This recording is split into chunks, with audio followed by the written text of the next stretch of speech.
Hello and welcome back to English Today. This is DVD 10 and the second DVD of your lower intermediate level. And in this DVD, we'll begin with another 3 episodes of our story, That's Life, followed by our special TV programs where our travel expert will be looking at capsule hotels. And then in our cinema program, we'll be talking about Bollywood. Then in the grammar section, we will study more about the forms will and going to in the future and their uses. We'll also study the past continuous tense and the different uses of the word like. So, I hope you enjoy yourselves.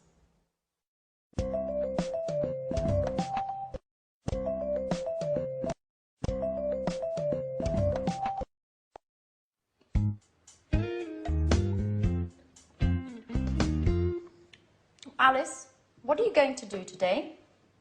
I don't know. Why? Well, I'm going to do some shopping for this evening. Would you like to come along? I'd like to make dinner for Jack's aunt. I also want to invite Sharon and Peter. My lesson is at 3. I don't know what time I'll finish. Well, don't worry. I'm going to do some work before that. I don't think I'll finish before 5. So, what do you say? Okay. But only if you loan me your red hat. Okay, I'll lend you the hat. But be careful. If you lose it, I'll get very angry.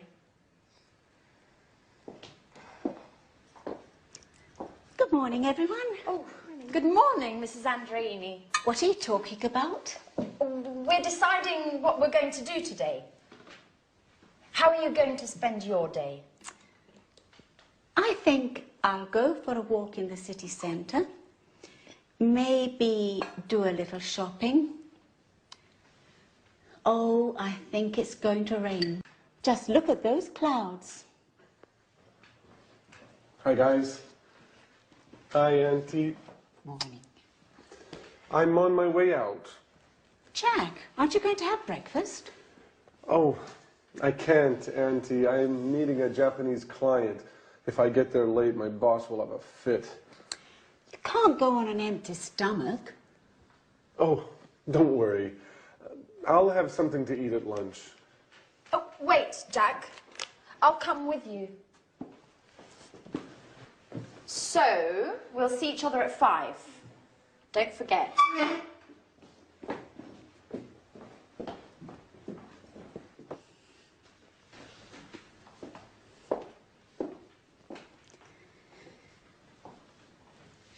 I'm worried about Jack. He's so thin. Maybe he isn't eating enough. Oh, he won't starve if he misses breakfast.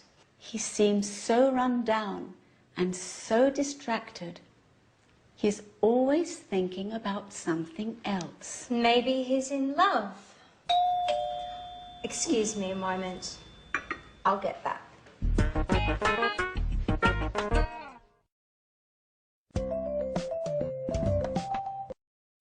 Hello and welcome back for another English language lesson on your live program. I want to tell you something else about will. Remember that we learned will for snap decisions, like I'll buy it. Well, now I want to teach you another use of will which is very common for predictions. And I want you to watch this situation which is very typical of the use of will. Okay? Great. Good afternoon, ladies and gentlemen, and here is the weather forecast for the bank holiday weekend. In North Scotland, it will be very cold, with outbreaks of snow in the mountains. Temperatures will remain low as a cold front moves across the region. Now, in the north of England, it will be somewhat wet, as rain will move across the region until late into the night. So if you're planning on going walking, take some waterproof clothes with you. In East Anglia, it will be dry, but generally dull and rather cloudy, unfortunately. However, in South England, it will be a bright, clear day with sunshine, a day for the beach. And in southeast England, in the morning, it will be foggy, but then it will clear in the afternoon, and there will be a wonderful warm wind. So, ladies and gentlemen, that is the forecast for your weekend, your holiday weekend, and I hope you enjoy yourselves. If I were you, I would go to South England, where the sun is shining. Goodbye. Okay, now there I was telling you the weather forecast, and that is a typical example of when we use will. Let's look at the board. Now, will is easy, really. It's just the pronunciation which is difficult. I said tomorrow it'll be cold. You notice how it will becomes it'll. It'll. Strange pronunciation, yeah? So tomorrow it'll be cold. It'll be sunny. It'll be winter. It won't be sunny is the negative. Won't, remember the difference between will not, won't, and want, won't, want. So be careful with that pronunciation. So it'll be sunny and it won't be sunny, you could say, okay? So that's another use of will for predictions. So we have learned snap decisions, I'll buy it, and predictions, tomorrow it'll rain. So what do you think it will do tomorrow? We'll find out, won't we? Okay, see you in the next lesson. Bye.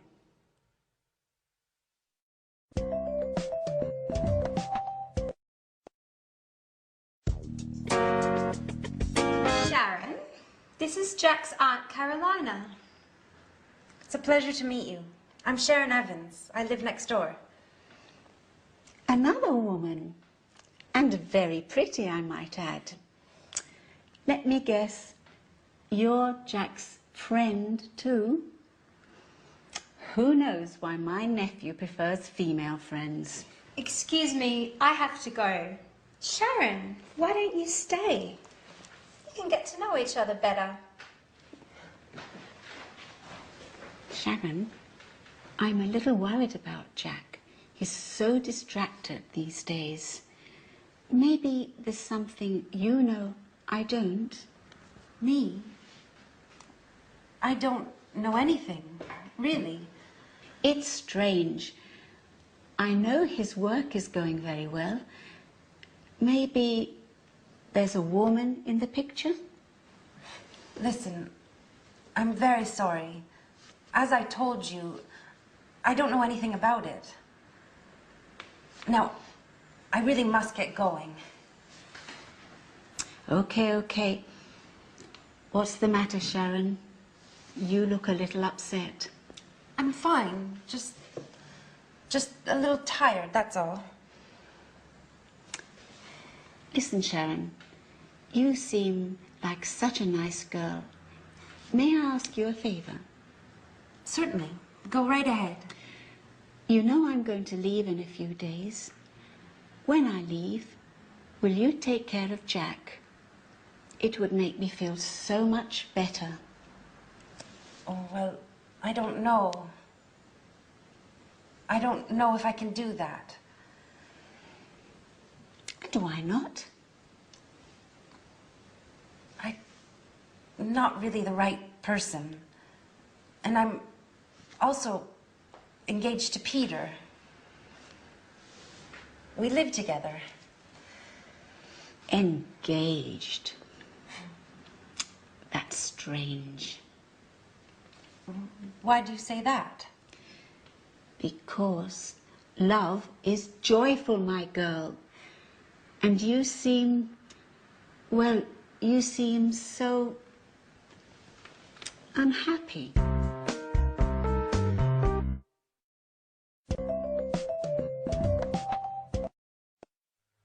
again and welcome back. Jack's aunt is like a walking X-ray, isn't she? Now, I want to look at going to with you again. Remember in the last lesson, some lessons ago, we learned going to for a future intention. You know, when I won it was 20,000 euro, I said, I'm going to have a good holiday. Well, I want to look at another use of going to now, which is for inevitable results. Let me give you an example. If I take this jug and this glass, and I start pouring water like this into it, right I say stop, it's going to overflow. You can see it happening, and the result is inevitable. So this is another situation when we use going to. Let me give you some other examples. For example, let's think football. Yeah, you see the umpire, the referee. You see the referee, yeah? He does this. Red card. Inevitable result is he's going to send off a player. Red card. Look at this.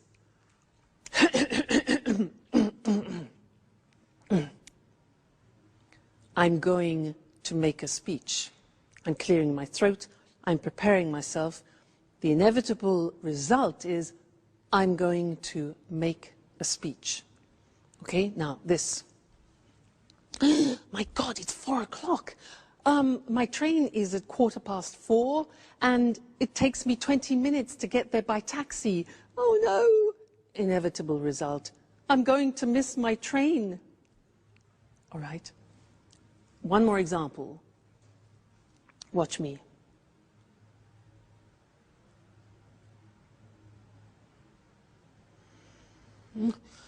I'm going to fall asleep. That's the inevitable reaction. Okay, so I want to look at those with you on the screen now. Let's have a look. So before we said that we use going to for future intentions, so let's remind ourselves of that. So I'm going to learn Portuguese, for example, or he's going to make a speech. These are intentions, okay? Be careful, you're going to drop those plates. Okay, so when it's an intention, you often think about the plan. You've planned it before. Remember that? I'm going to go on holiday. I'm going to buy some beautiful plates. It's all planned and programmed. But going to, in this situation I showed you, is for something you see is about to happen. So I look at my clock. I'm going to miss my train.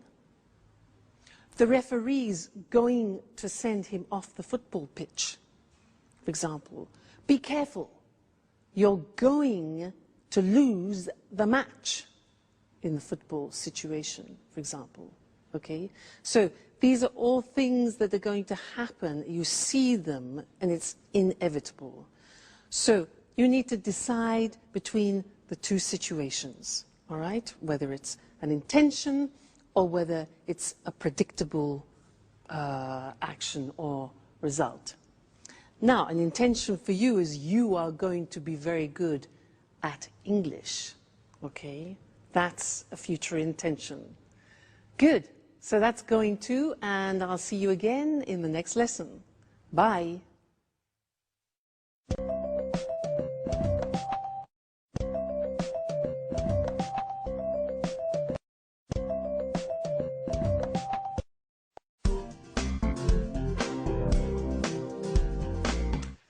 Hello, Anne. You're very beautiful this evening. Come on. Would you like a nice, big kiss? But, Peter, are you crazy? What's the special occasion? I'm so happy. I'm elated. But you're never like this. What's happened? Do you remember that famous director who was at my performance? What did he look like? You know, that tall, well-dressed man, about 50 years old. He looked like Clark Gable. Oh, yes. Now I remember. Well, he said he wanted to direct a musical in Japan. Yes? And? But so what? And he said he wanted me to do an audition. Yes? But I can't stand the suspense. What about him? Well, today, I auditioned. And listen to this, Anne. He wants me to go with him to Japan. Oh, congratulations, Peter! That's fantastic. I'm so happy for you. Oh, now tell me everything. What was the audition like? I was very nervous. At first, he asked me to sing. And then he asked me to act like a snob. You know, they're putting on My Fair Lady, and they're looking for an actor to play the professor of pronunciation.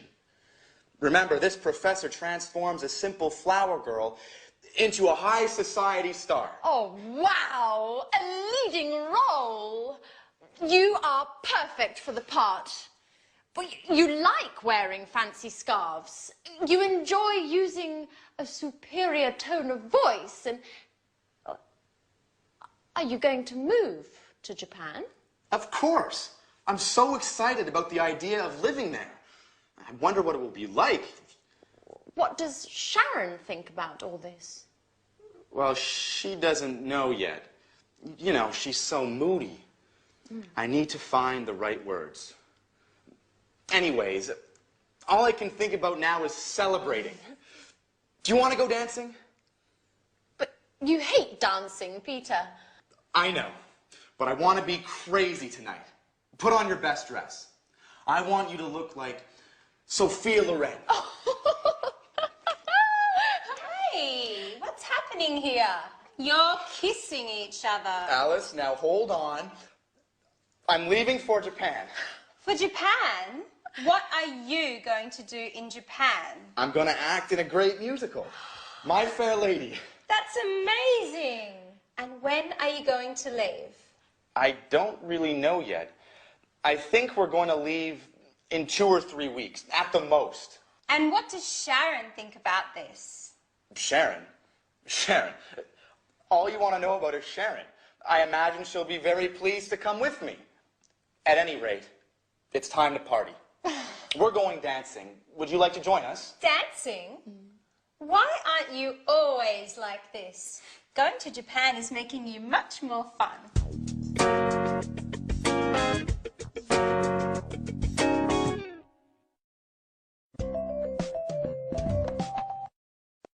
Hello again and welcome back to English Today for some more English lessons. Japan. Now that's an interesting destination, isn't it? Have you ever been there? No, neither have I. I'd love to go. Now, in this lesson, I'd like to do some revision about the simple past, irregular verbs. And I want to do a type of quiz with you. It's very simple, just to see if you can remember the irregular verbs, okay? I will say something, a phrase, in the positive form, in the past. Let me give you an example. I said that yesterday. Now, you have to find the infinitive of the past tense and formulate the question. So, I said that yesterday. What's the question? What? Remember, yeah, the auxiliary for the simple past is did. What did I? Now, said is the past tense of what? Say. Exactly. So, what did I say yesterday? All right, that's the quiz. I say the positive form, you make the question form. All right, let's start. Okay. I sold it yesterday. I sold it yesterday. When? Sold. When did I sell it? Okay, sell, sold. Next one. I met him on Monday. I met him on Monday. Met. So when? Yeah, okay. When did I meet him? When did I meet him? Very good. Next one. I came by train. I came by train. How? Came. Did I come? All right. How did I come? Very good. Next one. I had a problem. I had a problem. Be careful. I had a problem. What problem did you have? Remember, have always takes the auxiliary in the past tense and in the present tense. So, what problem did you have? Great. Next one. I bought it in England. I bought it in England. Where did you buy? Very good. Where did you buy it? Great. Next one. I found it on the bus. I found it on the bus. Where did you find? Found. Where did you find it? Good. Next. I thought it was good. I thought it was good. What did you think about it? Think, thought. What did you think about it? Great. Next one. He was at home. He was at home. Where? Be careful. Was. The verb to be, remember? An exception. Where did he be? No, you can't use the auxiliary with the verb to be. So, he was at home. Where was he? Okay, so don't forget that. The verb to be is an exception, doesn't use auxiliaries. Right, next one. I flew by British Airways. Flew. How did you fly? Okay. I saw the film yesterday. I saw, S-A-W, the film yesterday. When? Did you see the film? Okay, great, we're getting good. I drank some wine. I drank some wine. What did you drink? And the last one, I took an aspirin. Took, T-O-O-K. I took an aspirin. What did you take? Fabulous. Let's go and look at those on the board now quickly, just to remind you also of the spelling, all right? So, I said that yesterday. What did you say? Said, infinitive, say. I sold it yesterday. When did you sell it? I met him on Monday. When did you meet him? I came by train. How did you come? I had a problem. What problem did you have? I bought it in England. Where did you buy it? I found it on the bus. Where did you find it? I thought it was good. What did you think about it?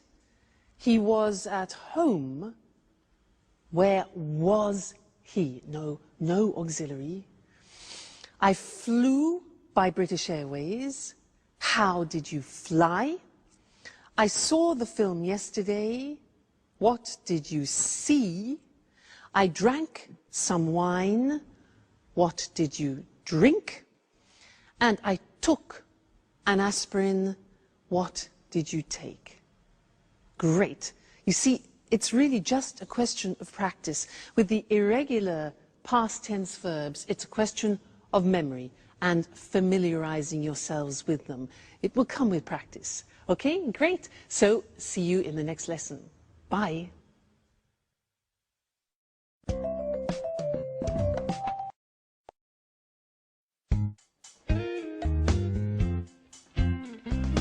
Hi, everybody. Wow.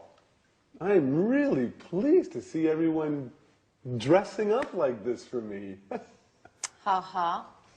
You'd like to be the center of attention, wouldn't you? Well, of course. And that color really suits you. And Alice, made up like that, you look much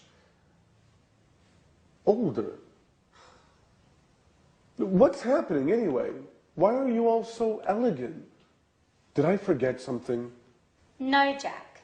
We're going out to celebrate with Peter. He's going to play a role in a musical. And he's moving to Japan. To Japan? What does Sharon think about all this? She doesn't know.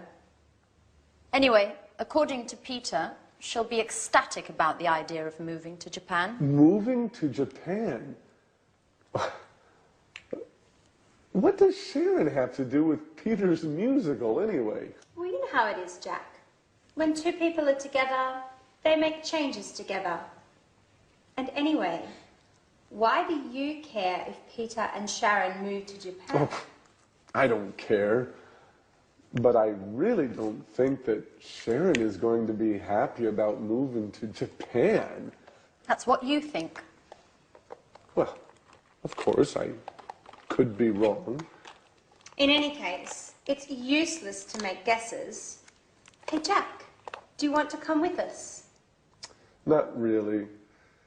Tell Peter I'm sorry, but I don't really feel like celebrating tonight. Well, you don't know what you're missing. Sayonara, Jack.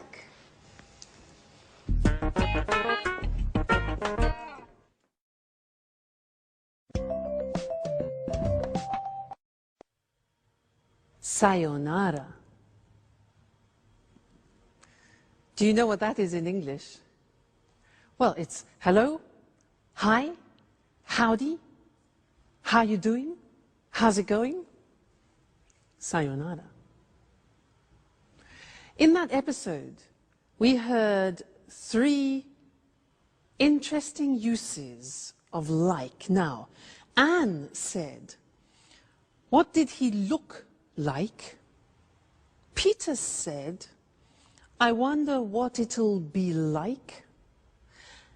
And Peter also said, would you like to go dancing? Interesting, hey? This word like in English is really very, very interesting because it has different uses and different meanings. And Mr. Monkey is going to help me explain them to you. Now, if I ask the question, what would he like to do? What would he like to do? Mr. Monkey, what would you like to do? Mr. Monkey, you know what he said? He said he would like to find a Mrs. Monkey. Well, that's natural. What does it express? What would he like to do? Would like expresses desires, wishes, and wants. So that's one form. What would he like to do? What is his desire? Would like with the conditional form. That's one. Next one. If I ask what does he like in the present tense, what does he like? Well, I know he likes jumping around trees and eating nuts. What do you like? That's a question about your general likes, the things that you like doing on a regular basis. For example, I like singing. He likes eating nuts. What do you like doing? Do you like going to the cinema, going to the theater? So those are general likes, all right, number 2. Number 3, I say, what does he look like?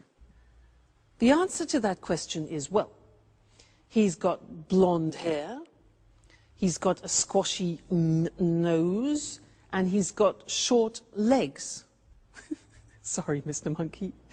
Now, what does he look like? We use, when we're talking about somebody's physical appearance, what does he look like? What does my boyfriend look like? Well, he's not too tall, actually. He's good looking, he's dark, he's handsome. All right, look like is therefore physical appearance. And the last one is if I say, what is he like? The verb to be with like, what is he like? Well, the answer with Mr. Monkey is he's kind, he's loving, he's generous, he's just gorgeous.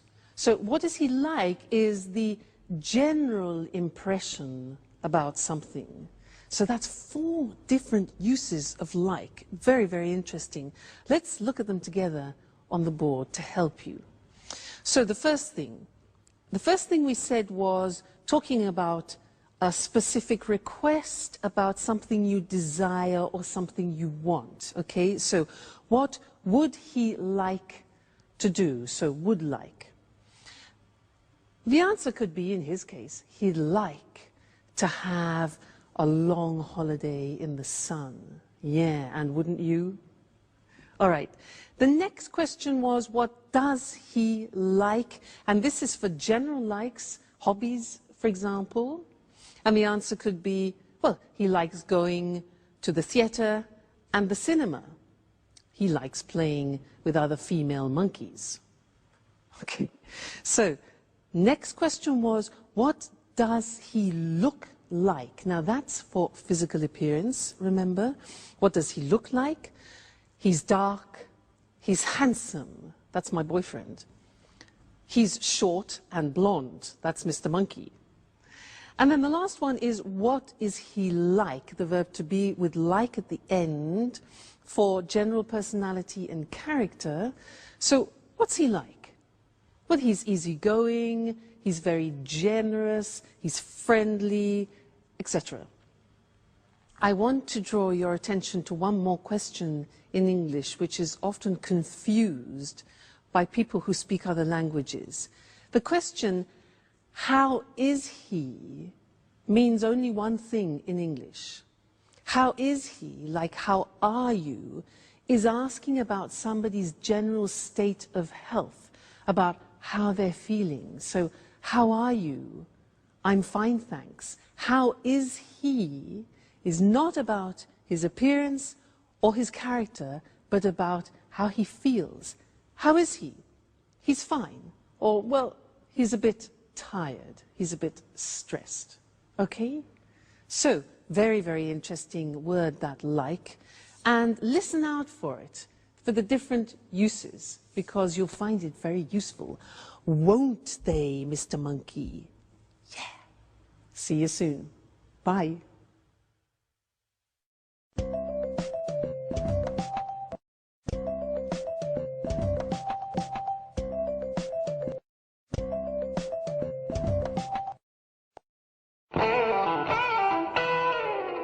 Yes, sure. Okay, 4 o'clock is fine. I'll see you later. Bye. Who are you speaking to, Sharon? To the museum I sent my CV to. I'm going to have an interview this afternoon. Ah, great. But I really don't understand why you're in such a rush to find a job. You know very well I don't enjoy being a tour guide. Now, let's get back to us.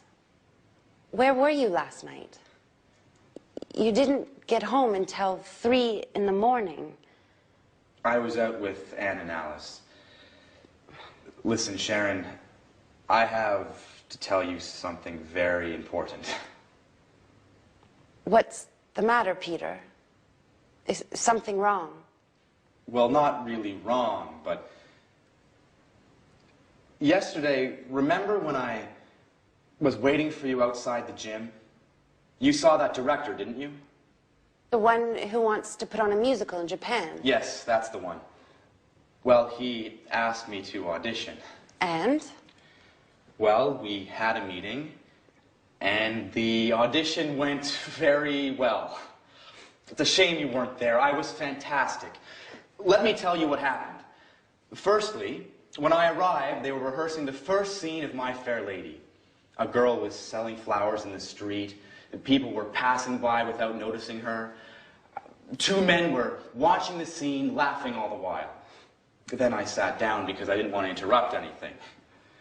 After that, all of a sudden, the director noticed me. He called out to me and asked me to play one of the roles. And here comes the best part. Finally, while I was singing, he interrupted me and he shouted, "Great, my boy! The part is yours." Can you believe it, Sharon? I got the leading part. I'm really happy for you, Peter. You should be happy for both of us. Why is that? Because we're going to leave for Japan in 2 or 3 weeks at the most. You'll come with me, won't you, Sharon? Japan? But how? This is such a surprise. I don't know, Peter. I certainly wasn't expecting this. What's the problem? A change will do us both good. What's keeping you here? You don't seem happy with your work. That's true. I wanted to change, but I certainly wasn't expecting this. This is so sudden. I'm completely confused.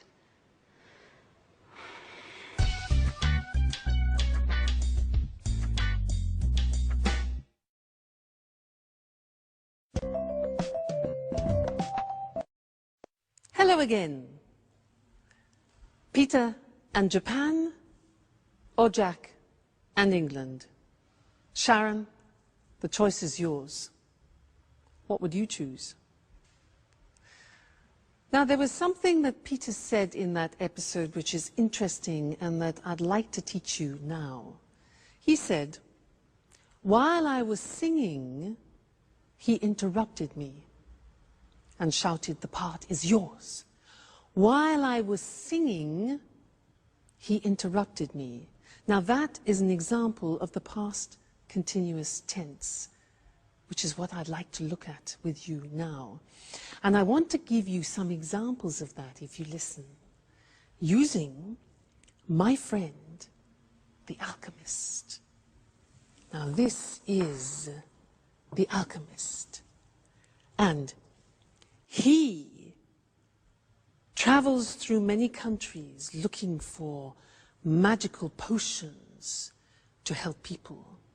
And he was traveling in Tibet for many, many days and was extremely tired. So he decided to lie down and rest. So Mr. Alchemist rested in the mountains of Tibet. And while he was resting, a magical butterfly from Tibet rested near his head to protect him. And these butterflies in Tibet protect good people from the evil around. And there are evil things in the mountains of Tibet. So, while he was resting and regaining his energy, suddenly a ferocious lion appeared and saw the alchemist and the butterfly resting and thought, "Ha-ha, a great two-course dinner, a starter and a main course." As he was preparing to attack, the butterfly saw him but didn't move. As the lion was getting closer, suddenly the butterfly turned and cast a spell on the lion, and the lion bit off his tongue and died. That was the end of the lion. And the alchemist survived. Let's look at the language that I use there, the past continuous. Now, the past continuous, as I said before, is a tense that we use when an action is continuing and is sometimes interrupted by another action. Look at the example. He was sleeping when the lion attacked. She was working when it happened. Now, you noticed it's I was, you were, he, she, it was, we were, you were, they were, plus the infinitive form and ing. So, she was working when it happened. We were watching TV when he phoned. They were relaxing when the lights went off. Now, the negative form is easy because you put the auxiliary into the negative. I wasn't concentrating when I dropped it. You weren't listening when the teacher explained it. You weren't. Check the pronunciation there. It wasn't working when I switched it on. The question form, you take the auxiliary and the subject form. What were you doing when he phoned? What were you doing? Where were you going when the news arrived? And who were they talking to when I saw them? Who were they talking to when I saw them? All right, so past continuous tense in order to describe actions which are continuing and can sometimes be interrupted. Or, for example, as I was telling the story, you were listening to me and learning the past continuous. Okay? Great, so that's the past continuous. Come back to the next lesson for some more new language. Bye.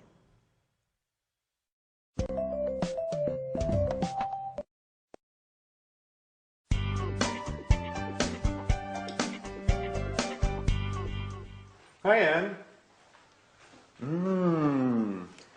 What's that smell? What are you cooking? I'm cooking roast beef. Wow, I'm starving. You know, my sweet Anne, I was thinking about you today, about how you take care of Alice and me. You were fantastic. It's something I've been wanting to tell you for a long time. Come on, Jack. Stop it. Stop making fun of me. Oh, but it's true, Anne.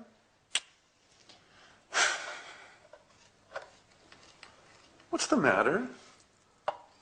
Why are you so nervous today? I know everything, Jack. I know all about you and Sharon.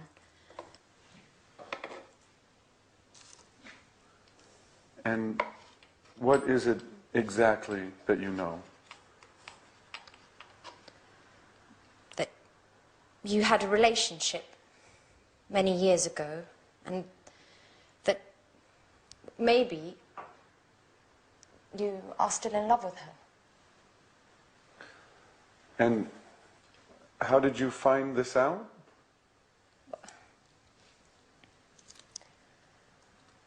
I was tidying up in the living room the night of Peter's performance when I saw your jacket. And I was taking it to your room when something fell out. It was a photo. A very meaningful photo. You were kissing her.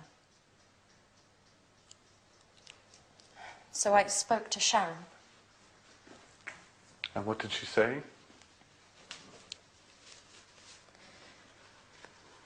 She told me everything. Tell me the truth, Jack. Are you still in love with her?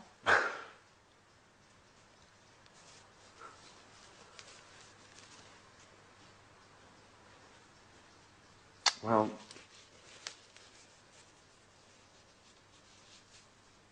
I have to admit that seeing her makes me feel... But,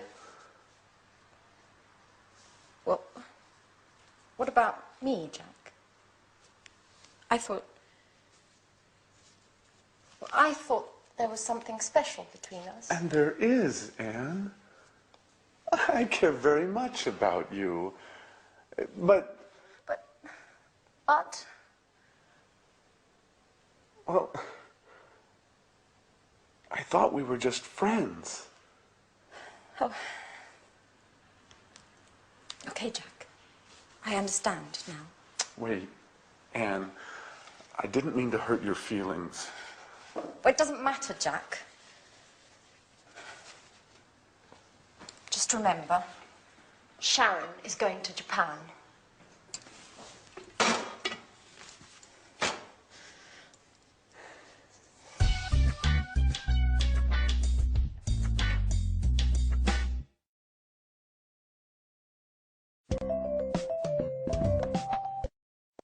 Hello again and welcome back for some more English. In that last episode, there were some interesting sentences. Jack said, "Why were you so nervous?" Why were you so nervous? This word so plus an adjective. And Sharon said, "This is such a surprise." Such. Those are the words I want to look at with you now. So and such.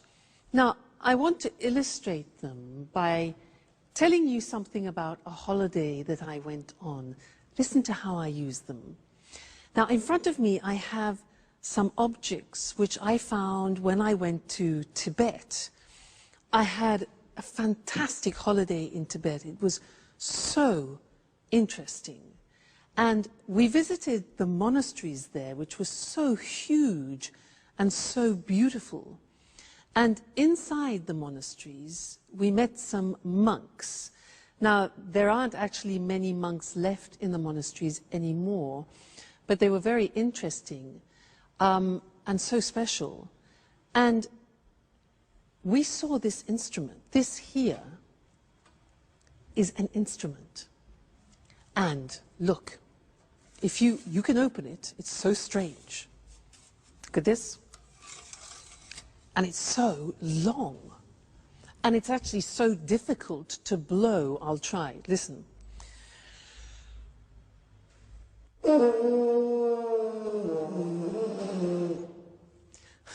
Well, when they played it in Tibet, it was much easier. Anyway, so interesting, this. So they have these instruments. And the monks wear these hats, look. Look. Oh, so strange, hey? Look at them. Very strange. So, very interesting. And in Tibet, obviously, the temperatures are low, and the Tibetans have a special type of milk. And this is a container where they keep the milk, and the milk is yak milk. It comes from these unusual cows with long hair and horns that make this milk, yak milk, which is so unpleasant if you're not used to it. But anyway, it was such an interesting trip that I really recommend you should go and visit Tibet. Now, as I was describing Tibet to you, I was using both so and such. Let me show you how that works. So is usually followed by an adjective. The example is, Tibet is so interesting. Interesting is an adjective. So interesting, and it gives the impression of being very, extremely interesting, okay? We were so impressed by Tibet. So plus adjective. These instruments are so difficult to play, okay? They're so difficult to play. The monasteries are so huge, and it was so cheap. In fact, the holiday was so cheap. All right, so followed by an adjective. Now, such. I said it was such an interesting trip. Now, look at that. It was such is then followed by the noun, And if you have an adjective describing a noun, that goes before. So look, it was such an interesting trip. Okay, not easy. It was not a such interesting, but such an interesting trip. Another example, it was such a different experience. So such goes before the noun and its adjective. In the plural, look at what happens. They sang with such deep voices. Yeah, in fact, in Tibet, the monks, they sing in their boots. They sing, incredible sound. You notice in this example, we take out a or an, which is the indefinite article, and it becomes they sang with such deep voices. They wore such strange hats. All right? So and such. So we use with adjectives, such we use with the noun and its adjective. All right? So Tibet is so interesting. I recommend you go there for a trip. Okay. Great. Well, I look forward to seeing you in the next lesson for more English. Take care and keep practicing. Bye.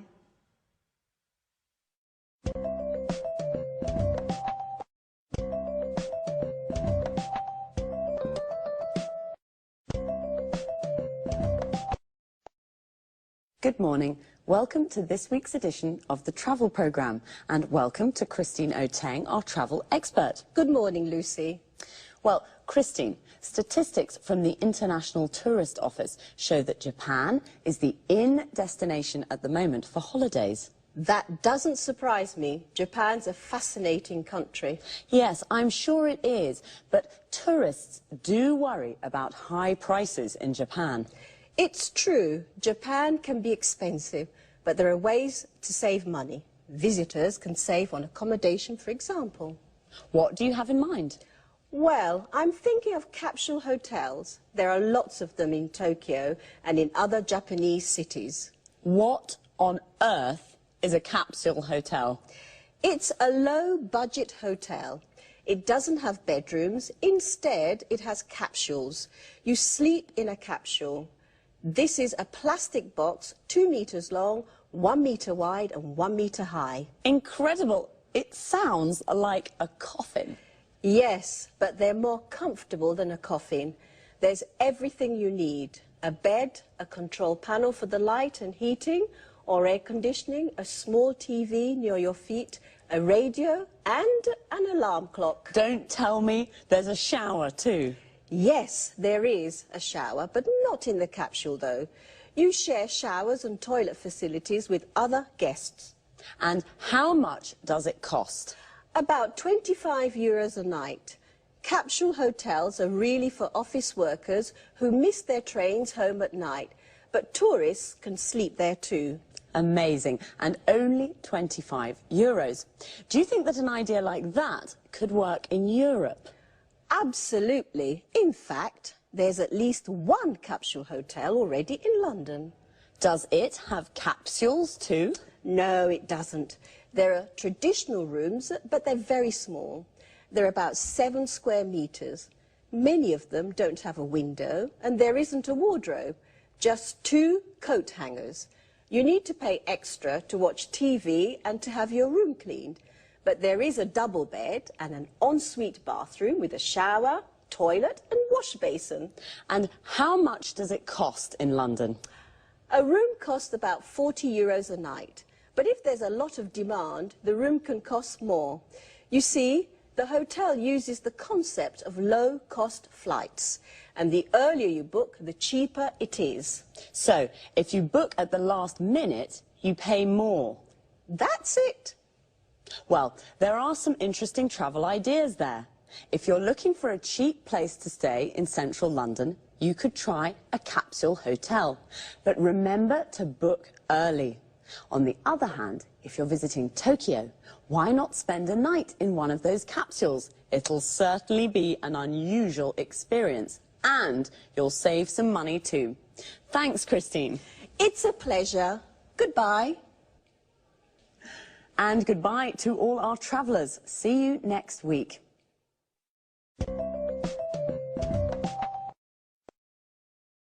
Christine said Japan is the in destination at the moment. We say something is in when it's fashionable and popular.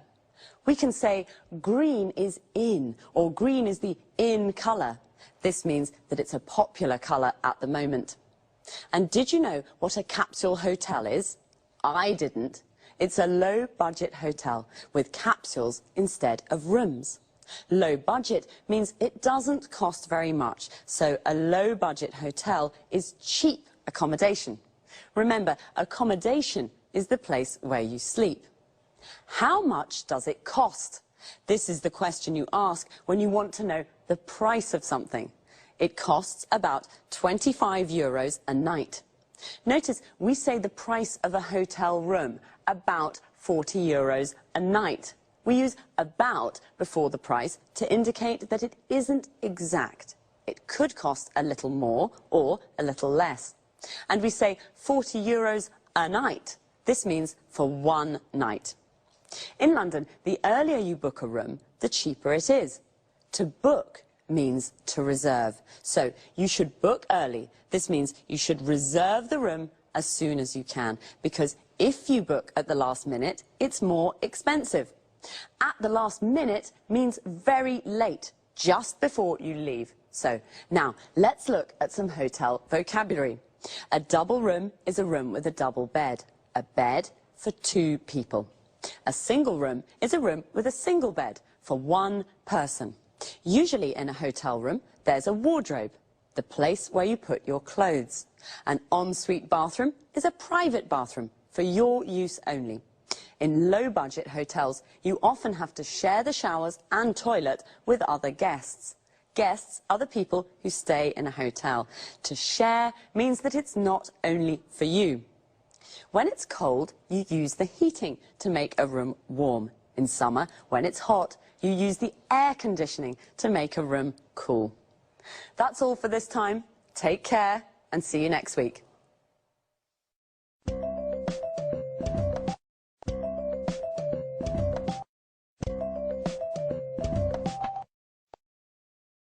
Good morning and welcome to this week's edition of Talk Cinema. And welcome to Sanjeev Gupta, our cinema expert. Hi Lucy, and hello everyone. Well, Sanjeev, what are we talking about today? Bollywood. I'm sure you're a real expert, Sanjeev, and a fan. Absolutely, I adore Bollywood films. You know my brother's a director in Mumbai. Interesting. First of all, let's explain to our viewers what Bollywood is. Of course, Bollywood's the name given to the Indian film industry. It comes from Bombay and Hollywood, Bollywood. Bombay's the center of the Indian film industry. Bombay's now called Mumbai, but the name Bollywood is still used. As you seem to be such an expert, I can ask you lots of questions. Fire away. How many films are made in Bollywood each year? About 800. The same as the number of films that are made in Hollywood. Wow, filmmaking's a really big business in India.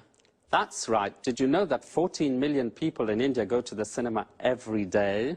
14 million every day? I don't believe it. That's a huge number of people. That's right. There are lots of people in India, remember, but even so, it's a large number of cinema goers. It certainly is. But tell us, is it true that Bollywood's now becoming more known internationally? Yes, it is. Many people from India now live overseas, especially in the UK and the USA. Today, in the UK, Bollywood films are screened in normal cinemas and are also broadcast on TV. The films are becoming popular with new audiences. Also, you know, Hollywood's beginning to copy Bollywood. The film Moulin Rouge, for example, used lots of ideas that are common in Bollywood films. I see. But what's so special about Bollywood films? The films are full of colour, with beautiful traditional Indian costumes and lots of Indian music and dancing. But there's one thing I don't like. The storylines are nearly always the same. Love stories, I mean. I see. What about the actors? Does Bollywood have its own film stars? It certainly does. They're very famous and very rich, just like Hollywood stars. Well, stars are the same everywhere. But tell us, Sanjeev, are there any problems facing Bollywood? Unfortunately, there are. Illegal copying is the biggest problem facing the Bollywood studios. They lose lots of money because of piracy. Another problem is that young audiences are becoming bored with the traditional love story formula. Today, the studios have to create new storylines. A typical new film is the one that is set in a call center in Mumbai and follows the lives of 6 young Indians working there. Did you know, Lucy, that many young Indian graduates now work in call centers? They answer calls in English from customers in the US and the UK. Yes, I have heard of the new call centres in India. So the film mirrors real life. It sounds fascinating. Well, Bollywood's booming and is becoming more known internationally. The stories are rather similar, love stories. But some new, interesting storylines are creeping in, right, Sanjeev? Right. Thanks, Sanjeev, and goodbye. Goodbye. See you again next week for another edition of Talk Cinema.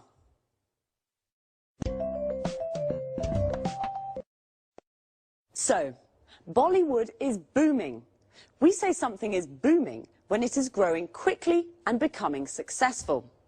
Bollywood is the name of India's film industry. The film industry is everything connected with making films. The music industry is everything connected with making music. Sanjeev said that Indian films are screened in cinemas in the UK and broadcast on TV. We say that a film is screened in a cinema, which means it is shown there, and a film is broadcast on TV means it is shown on TV. Well, I didn't know there were so many cinema goers in India. A cinema goer is a person who goes to the cinema to watch films. Are you a cinema goer? Do you like love stories? A love story is a story about love. Most Indian films are love stories. In fact, the storylines are nearly all the same. A storyline is how a story develops. So the storyline of a film is what happens in the film. The audience is all the people in the cinema watching a film. In a theatre, the audience is the people watching a play. Young audiences in India are bored with love stories. This is a problem Sanjeev mentioned. He also said illegal copying and piracy are problems. Illegal copying is when somebody copies a film without permission. It is illegal. And piracy is when people sell the illegal copies. Bollywood studios lose money because of illegal copying and piracy. It's a problem for film and music industries all over the world. Do you remember the expression Sanjeev used when I told him I had lots of questions for him? He said, fire away. This is an informal way of saying, ask me those questions. Bye for now. See you next week.